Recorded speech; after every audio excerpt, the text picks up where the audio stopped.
Assalamualaikum warahmatullahi wabarakatuh. Halo teman-teman, selamat datang di podcast Islam Nusantara. Nama saya Nurul Aini sebagai narasumber hari ini dan teman saya Afiani.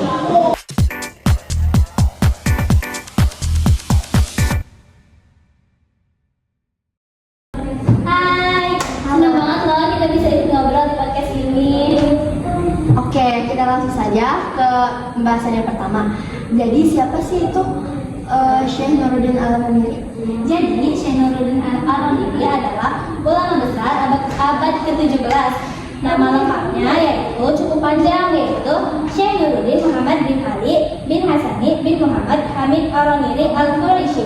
Dari namanya, kita bisa tahu bahwa beliau punya garis keturunan dari suku Quraisy, yaitu suku Nabi Muhammad SAW.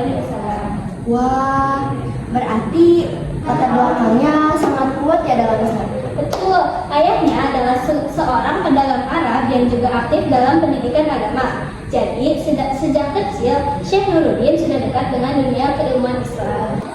Beliau berasal dari mana? Jadi, beliau lahir sekitar abad ke-16 di Ronir, Gujarat, India. Makanya beliau disebut dengan sebutan Al-Amiri. Oh, seperti itu. Terus gimana ceritanya dia bisa sampai ke Aceh?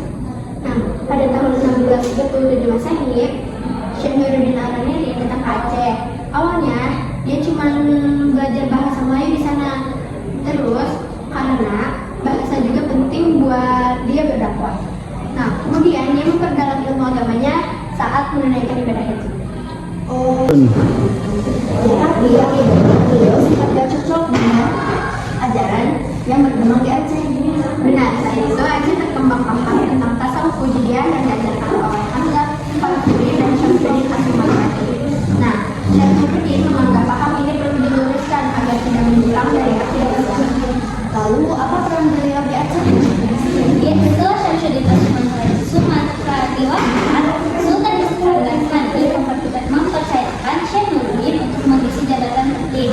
Beliau diangkat sebagai Hadi Malik Al-Adli, mufti besar, dan juga Syekh di Masjid Baitur. Wah, itu jabatan besar banget ya. Ya, itu menunjukkan dengan besar kepercayaan Sultan terhadap keilmuan dan integritas beliau. Kalau soal kepribadian dan teladan, apa sih yang bisa kita contoh dari beliau? Nah, beliau itu ulama yang sangat tegas dalam prinsip, tetapi tetap berlandaskan ilmu. Pengetahuannya luas, mulai dari fikih, tasawuf, filsafat, sastra, dan sejarah. Beliau juga berani menyampaikan kebenaran meskipun juga harus berhadapan dengan pemikiran yang sudah lama berkembang. Berarti beliau bukan cuma ahli agama, tetapi dia juga negarawan ya?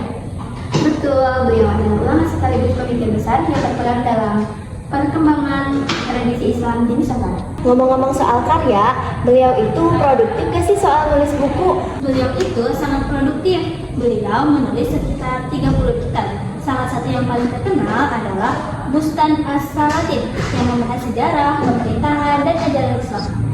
Selain itu, beliau juga menulis kitab-kitab untuk melawan ajaran wujudiyah seperti Asrar Al-Insan, Syifa Al-Qulub, Tibyan fi Ma'rifat Al-Adyan, dan Hujjat As-Siddiq Lidah Al-Jinki.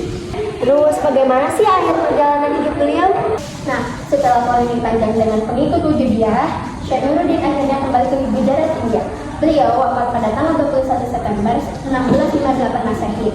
Nah, meskipun begitu, pemikirannya tetap berpengaruh besar dalam sejarah Islam. Dari kisah Syekh Nuruddin Al-Amiri, kita bisa belajar bahwa menuntut ilmu itu perlu keteguhan, keberanian, dan tanggung jawab. Betul, dan yang paling penting, ilmu harus disampaikan dengan dasar dan niat untuk kebaikan umat. Oke teman-teman, segitu dulu podcast kita hari ini. Terima kasih telah menonton. Sampai jumpa di episode selanjutnya. Assalamualaikum. Dari kisah Syekh Nuruddin Al-Amiri, kita bisa belajar bahwa menuntut ilmu itu perlu keberanian,